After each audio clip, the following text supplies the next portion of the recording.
আসসালামু আলাইকুম রহমতুল্লাহি ওয়াবারাকাত। প্রিয় দিনী ভাই ও বোনেরা, আপনারা সবাই কেমন আছেন? আমরা জোহরের নামাজ পড়ি, কিন্তু এই জোহরের নামাজে আমাদের 4 রাকাত সুন্নত নামাজ আছে। এই সুন্নত নামাজ না পড়লে গুনাহ হবে কি হবে না তা আমরা অনেকেই জানি না। তাই দেরি না করে চলুন আমাদের সবার প্রিয় শায়েখ আহমদুল্লাহ হুজুরের কাছ থেকে আমরা জেনে আসি। জোহরের 4 রাকাত সুন্নত অনেক সময় আদায় করা হয় না।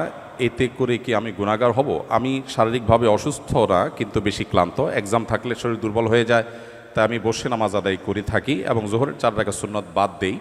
ক্লাসে থাকার কারণে বেশিরভাগ সময় নামাজ কাজা হয়। এক্ষেত্রে আমার করণীয় কী? ধন্যবাদ।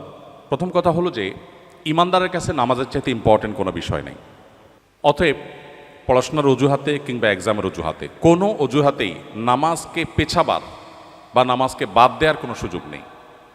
আপনি অসুস্থ, দাঁড়িয়ে নামাজ পড়তে পারছেন না, তাহলে আপনি এক্সাম দিয়েছেন, ক্লাস করেছেন, অন্য সব কাজগুলো নিশ্চয়ই স্বাভাবিকভাবে করেছেন, তাহলে নামাজ কেন আপনি পারবেন না? আজকাল বিশেষ করে একটু কষ্ট, একটু শরীরটা মেজমেজ করছে, একটু খারাপ লাগছে, এই অজুহাতে চেয়ার টেনে বসে নামাজ পড়াটা ফ্যাশনের বিষয়ে পরিণত হয়ে গেছে। মসজিদ দেখলে বোঝা কঠিন, এটা কি আকিজ প্লাস্টিকের দোকান না মসজিদ? তো এই জন্য আমাদেরকে নামাজ পড়ার ক্ষেত্রে লক্ষ্য রাখতে হবে যে আমরা যেন কোনোভাবেই, যতক্ষণ আমার শক্তি সামর্থ্য আছে, আমি শুধুমাত্র একটু শরীর খারাপ করছে, একটু ভালো লাগছে না, সে অজুহাতে যেন আমরা বসে নামাজ না পড়ি। হ্যাঁ, অবশ্যই আপনি যদি শারীরিকভাবে অপারগ হন, দাঁড়িয়ে পড়তে না পারেন, আল্লাহ বলেছেন লা ইউকাল্লিফুল্লাহু নাফসান ইল্লা উসআহা, মানুষকে সাধ্যের বাইরে কিছু আল্লাহ চাপিয়ে দেন না, সো এটা আপনার জন্য জায়েজ আছে, আপনি বসে নামাজ পড়বেন, যদি বসে ছাড়া দাঁড়িয়ে নামাজ পড়ার কোনো শক্তি আপনার আসলেই না থাকে। আর সুন্নাহগুলো ইম্পর্টেন্ট। নবী সাল্লাল্লাহু আলাইহি সাল্লাম সচরাচর কখনো ছাড়তেন না। আপনার কখনো কোনো অসুবিধা তৈরি হয়েছে বিশেষ পরিস্থিতিতে, এটা বাদ দিলেন, তাতে গুনাহ হবে না ইনশাআল্লাহ। আমার বিয়ে উপলক্ষে 8 ভরির বেশি স্বর্ণের মালিক হই আমি। বর্তমানে আমার স্বামী বড় পরিমাণ ঋণ থাকায় এবং আমার আর্থিক অবস্থা খারাপ থাকায় আমি এখন জাকাত দিতে অসমর্থ। আমি যদি 3 থেকে 5 বছর পর স্বাবলম্বী হওয়ার পর জাকাত দেই, তাহলে এক্ষেত্রে বিলম্বে জাকাত প্রদানের ইসলামের বিধান কি? জাকাত ওয়াজিব আলাল ফওর। ইসলামী ফিক অনুযায়ী যখন জাকাত আবশ্যক হয় তখনই দিতে হয়। যদি আপনার মনে হয় যে এখন জাকাত দেওয়ার মতো ব্যক্তি আপনি খুঁজে পাচ্ছেন না বা আরও উপযুক্ত ব্যক্তি পাবেন, তাহলে টাকা আলাদা করে রাখলেন, হিসাব আলাদা করে রাখলেন, একটু পরে দিলেন, ঠিক আছে। বাট শুধুমাত্র আমার এখন দেওয়ার মতো টাকা নেই, এই অজুহাতে আপনি জাকাত 2-4 বছর পিছাতে পারবেন না। আপনার 8 ভরি স্বর্ণ থেকে খুব সামান্য পরিমাণ বিক্রি করলে কয়েক বছরের জাকাতের টাকা হয়ে যাবে। আমরা বেশিরভাগ মানুষ চাই আমারটা আমার কাছে থাকুক, আমি এক্সট্রা ফাওটা দিয়ে কোনো রকম জাকাত দেওয়ার চেষ্টা করব। অনেক লোক বলে হুজুর ঋণ পরিশোধের আমল শিখায় দেন। আমি বলি ঋণ পরিশোধের আমল হলো স্থাবর অস্থাবর সম্পত্তি বিক্রি করে ঋণ দিবেন, এটা হলো ঋণ পরিশোধের আমল। বলে না হুজুর সেটা না তো, আমি দোয়া চাইছি, দোয়া, একটা দোয়া শিখাই দেন।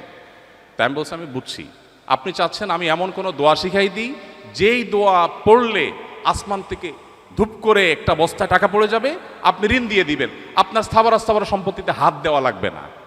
আপনি সেই দোয়া চাচ্ছেন। মুহাম্মদ সাল্লাল্লাহু আলাইহি ওয়াসাল্লাম সেটা আমাদেরকে শিখান নাই। তিনি শিখিয়েছেন আমি ঋণগ্রস্ত, আমার সর্বশেষ সম্বল বিক্রি করে তারপরে যখন আমি পারছি না তখন আমি আল্লাহর কাছে, তার আগে এবং তখন আল্লাহর কাছে হাত পাতবো। কিন্তু আমরা চাই আমার সব ঠিকঠাক থাকুক, আমি ফাওটা দিয়ে কোনো রকম জাকাত দেই বা ঋণ দেই। এটা মুসলিম সুলভ চিন্তাধারা বা মানসিকতা নয়। নবী সাল্লাল্লাহু আলাইহি ওয়াসাল্লাম বুখারীর হাদিসে বলেছেন কিয়ামতের আলামতসমূহের মধ্যে থেকে একটা হলো জাকাতকে মানুষ জরিমানা মনে করবে, দণ্ড মনে করবে, দিতে চাইবে না। জাকাত দিতে পারা তো সৌভাগ্যের, তো আমার আখিরাতের অ্যাকাউন্টে জমা হচ্ছে, আমি সওয়াব পাবো, তাহলে সেক্ষেত্রে আমার কেন সামান্য অংশ বিক্রি করে দিতে কার্পণ্য হচ্ছে বা দ্বিধা হচ্ছে? এটা করা উচিত নয়। অবশ্য মেয়ে, এখানে প্রশ্ন বোঝা যাচ্ছে না, আপনার স্বামীর ঋণ আছে তাতে আপনার কি? আপনার স্বামীর ঋণ আছে তাতে আপনার কি? মুশকিল হলো স্বর্ণের মালিক আসলে কে, এটা ক্লিয়ার না। এটা কি নারী নিজে না তার স্বামী? আমাদের দেশে এক্ষেত্রে একটা বড় বড় ধরনের গোজামিল আছে। স্বর্ণ দিয়ে দেওয়া হয় মেয়েকে, যে তোমাকে দিলাম, মোহর হিসাবে দিলাম, ইত্যাদি ইত্যাদি। এরপরে যখন আবার তার ইটালির ভিসা চলে আসে তখন বলে স্বর্ণগুলো দাও, বিক্রি করে ইটালি যাব। কত স্বর্ণ হয়ে যাবে?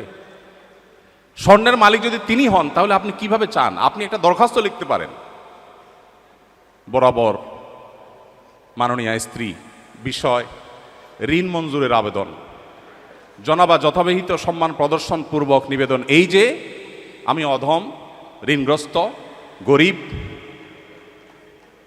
আপনি আমাকে আপনার স্বর্ণ বিক্রি করে লোন হিসাবে দিলে আমি সেটা যথাসময়ে অমুক সময়ে পরিশোধ করিব, বাধ্য থাকিব, ইত্যাদি ইত্যাদি। আপনি দরখাস্ত করতে পারেন, কিন্তু আপনি তো অর্ডার করছেন।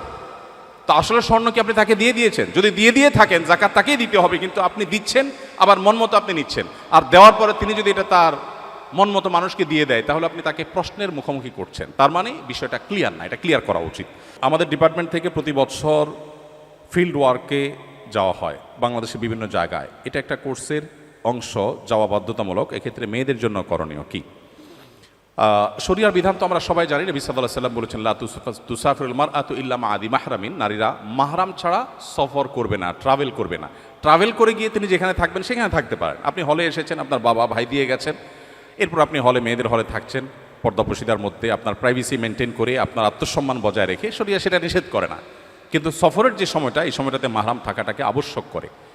মাওলানা তাকি উসমানী সাহেব, পাকিস্তানের কোনো আলিমরা এবং আরবেরও কোনো আলিমরা অবশ্য, নারীরা যদি অন্য নারীদের সাথে কোনো ট্রাভেলে যান, যেখানে অন্য নারীরা তিনি কোনো বিপদে পড়লে তাকে টেক কেয়ার করতে পারবে এরকমটি মনে হয়, তাহলে সেটাকে অনুমোদন করেন, অ্যালাউ করেছেন, বিশেষ করে হজের সফরে। তো যাই হোক, শরীয়তের মূল বিধানটা আমরা বলে দিলাম। এই যে বিষয়টা এবং এই জাতীয় পর্দা রিলেটেড আরও যে সমস্ত ইস্যু আছে, এই সমস্ত ইস্যুগুলোতে আমাদের কাছে সাধারণত মনে হয় যে মেয়েদের জন্য এত বাইন্ডিংস কেন, ছেলেদের জন্য তো কোনো বাইন্ডিংস নাই। আমার প্রশ্ন হলো, আমাদের মহামান্য রাষ্ট্রপতি তিনি যদি বলেন, যিনি যখন থাকেন, আমি চেয়ারের কথা বলছি, যদি বলেন যে কতদিন একটু কারণ বাজার যেয়ে, মাছ বাজারে যেয়ে একটু মন মতো মাছ কিনি না, সরো তোমরা সব, আমি একটু আজকে মন মতো একটু মাছ কিনতে যাব। উনি যদি বলেন যে আমি একটু আজকে ঢাকা শহরের লোকাল বাসে চড়ার একটা মজা আছে, কতদিন এই ঠেলাঠেলি ঢাকা দেখিতে নাই, আমি একটু লোকাল বাসে পাবলিকের মতো কষ্ট করে একটু ঠেলাঠেলি করে একটু আমি যাত্রা করতে চাই, তিনি যদি বলেন এবং তিনি যদি অর্ডারও করেন, তার সে অর্ডার কি তামিল করা হবে? তাকে কি যেতে দেয়া হবে?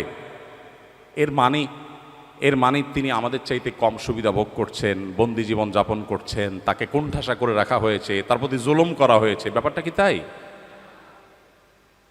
আজকের পৃথিবী যারা অধিকার প্রতিষ্ঠার কথা বলে, খোদ জাতিসংঘের সদর দপ্তর সহ জাতিসংঘের অফিসগুলো নিয়ে বিবিসি নিউজ করেছে, অন্য কেউ করলে ভিন্ন কথা হতো, যে সেখানে যে পরিমাণ নারী কর্মীরা যৌন নিগ্রহের শিকার হচ্ছেন সেটা অত্যন্ত ভয়ঙ্কর, রেশিওটা অনেক বেশি। প্রিয় ভাইয়ের আমার, আল্লাহ রাব্বুল আলামিন পর্দার যে বিধিবিধান দিয়েছেন, এটা আমাদের মা বোনদেরকে কোণঠাসা করবার জন্য নয়, তাদের মর্যাদা রক্ষা করবার জন্য, তাদের সেভ করার জন্য। উদারতার নাম দিয়ে যারা নবী সাল্লাল্লাহু আলাইহি সাল্লামের এই আদর্শকে এক পাশে রেখে চলতে চান, তারা ইতোমধ্যে ব্যর্থ প্রমাণ হয়ে গেছেন। পৃথিবীর প্রান্তে প্রান্তরে আপনি চোখ বুলিয়ে দেখবেন, তাদের ব্যর্থতার সে বোবা কান্না শোনা যাচ্ছে। পশ্চিমে পুরুষদের চাইতে মেয়েরা ইসলাম গ্রহণ করছে অনেক বেশি। এত নারী অধিকার জিগির তোলার পরেও সে সমস্ত অঞ্চলে মেয়েরা ইসলামের দিকে কেন ছুটছেন? তারা দেখছেন তাদের মুক্তির প্রকৃত দিশা ইসলামে বলা আছে, বিধায় আমাদেরকে সেই পথে আসতে হবে।